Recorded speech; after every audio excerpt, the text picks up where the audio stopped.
ભાવનગરમાં આગામી 2 એપ્રિલના રોજ સ્વામિનારાયણ સંસ્થાના વર્તમાન વડા પરમ પૂજ્ય મહંત સ્વામી મહારાજ પધારવાના છે।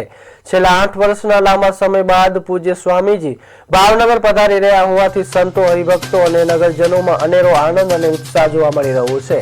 આ ભવ્ય આગમનની પૂર્વ તૈયારીના ભાગરૂપે શહેરના અક્ષરવાડી ખાતે એક વિશેષ સંમેલન યોજાયું હતું, જેમાં આસપાસના ગામોના સરપંચો, શિક્ષકો, આચાર્યો અને વિવિધ સમાજના મોટી સંખ્યામાં ઉપસ્થિત રહ્યા હતા।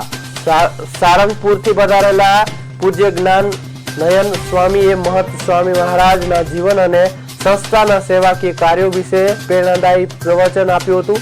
અક્ષરવાડીના વરિષ્ઠ સંત પૂજ્ય સોમપ્રકાશ સ્વામીએ આગામી ઉત્સવોની સ્વરૂપ રેખા આપી સૌને દર્શનનો લાભ લેવા ભાવભર્યું આમંત્રણ પાઠવ્યું હતું।